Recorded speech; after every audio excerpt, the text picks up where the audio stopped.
everyone. Welcome to Thursday's Chill Pill. Hi, everybody. It's good to be with you all. It's a nice sunny day today. Yes, let's have a wee cup of tea together, too. Sláinte. Absolutely. Make sure you have your tea ready. It's windy, though. I don't know if you all can hear the wind. We can hear it. Yeah, it is windy today. Well, down this chimney over here, Yeah, behind you us. can hear the wind when it's windy. You can hear it howling. But So it's beautifully sunny day. yeah, it is. It's a nice day. Things are getting better.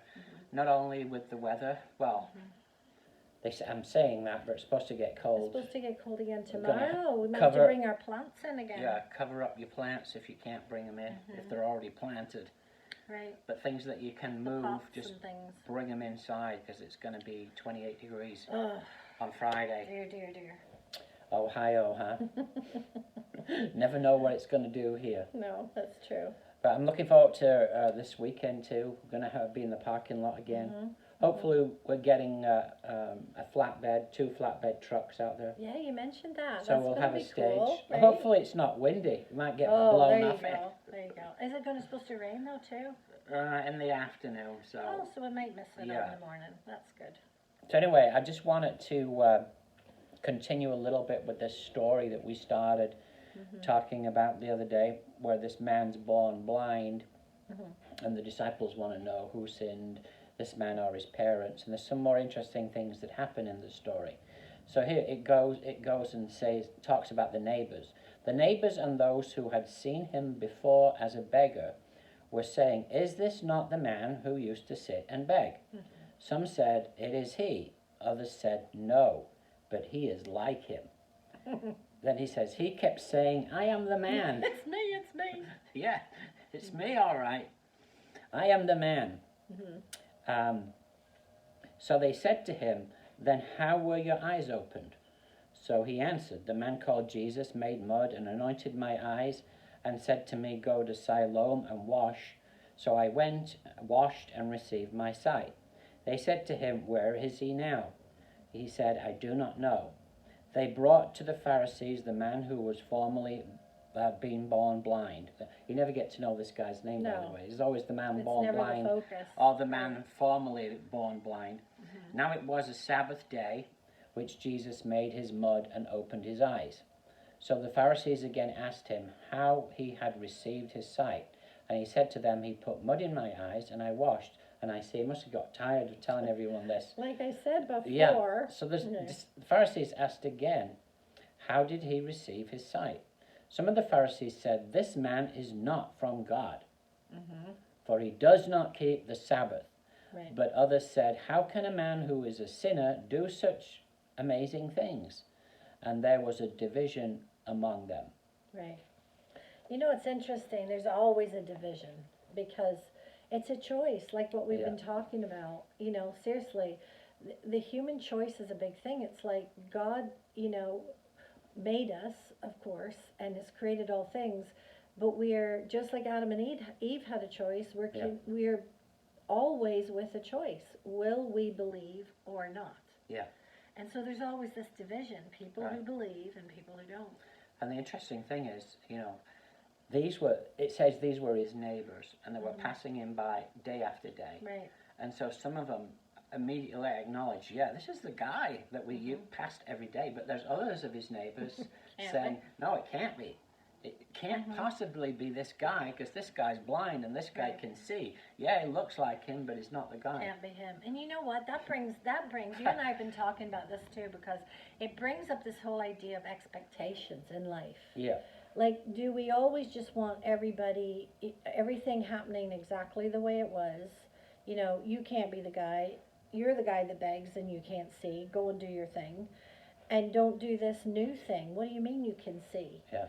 And like we were talking about on Tuesday, about this whole, like, they were walking along, the disciples walking along with Jesus and getting all wrapped up in the blame game instead of realizing they have Jesus beside them. And now you have the people in the community, they have a choice. Either they believe the miraculous that happened, or they get all caught up in the rules and regulations. No, this isn't right. It's got to be that way. And I feel like we, even today, where are our expectations? Yeah. When we say... Do we believe God can actually do a miracle or work something out in our situation.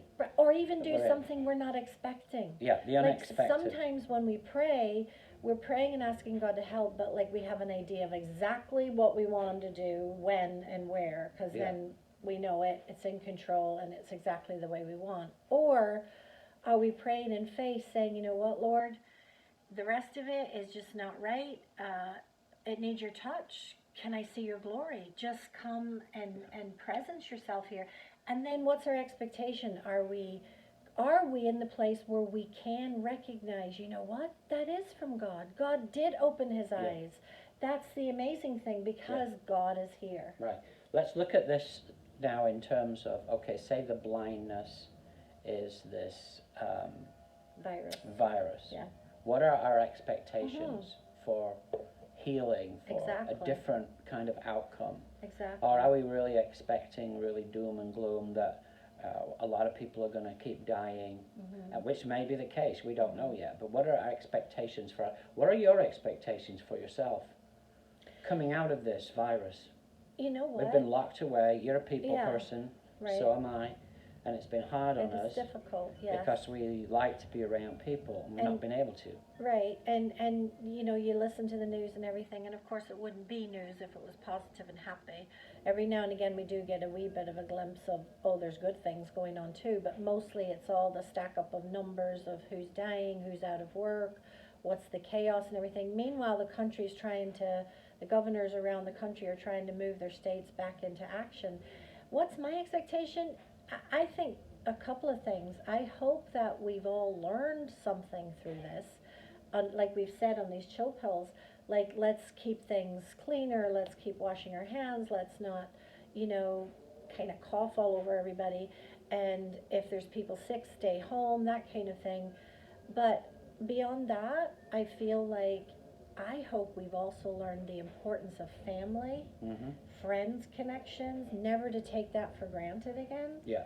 And to realize what a blessing it is to be surrounded by people that you call friends, right, or family. Yeah. And thank God for that every single day. And for me personally, I really want to see the Lord moving through this and changing our country through the lives. I don't mean God just, like sweeping a wand across everything. Ta-da! The country's fixed. I don't mean that. I mean like changing people one by one through this, transforming lives, so that through that our country can be changed. Right. There was someone, at their church on Sunday in the parking lot. I can't mention their names because it was a personal conversation. But they said when they got here on Sunday, they wanted to get out and run around and wave to everyone. They were so excited. Because, their expectation for that person is, I really want to be back. I really want to move on from the situation we've been in and just get out of it and get back to some normal and have people that I care about around me. Go visit people, have people over. Yeah. And it's hard, as a pastor too, it's been really tough. Not being able to go visit anybody at all during this time. So I'm really, my expectation is that this will be a lot more manageable going forward. Having said that, I know there may never be a vaccine, but I think we've learned a lot. Hopefully we've learned a lot about personal hygiene, about not touching your face, about, not coughing near another person, but just some personal. This is actually, the numbers of flu cases are going to go drastically down. Wow. They will, because people are being a lot more careful. If you're not touching your face, people don't shake hands anymore. Don't shake hands. You watch that. The actual flu numbers are going to go down. Right down too. Anyway, it's good talking to you. We look forward to some of you seeing you on Sunday in the parking lot, seeing some of you online. Just want to say again that if you watch us regularly online, we consider you part of our community, part of our lives.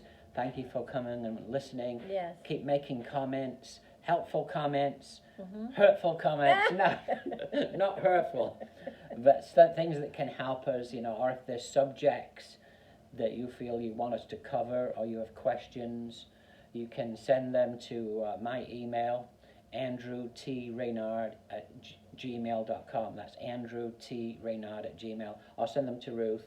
Ruth Raynard. ruthraynard@gmail.com. If you have questions, things that you'd like us to discuss in our chill pills. We're thinking of continuing to do this even when we're back meeting together on a regular basis. So we'd love to be able to respond to some of your questions. All right. All right. God bless you God all. bless you. And Pip, pip, and cheerio. cheerio.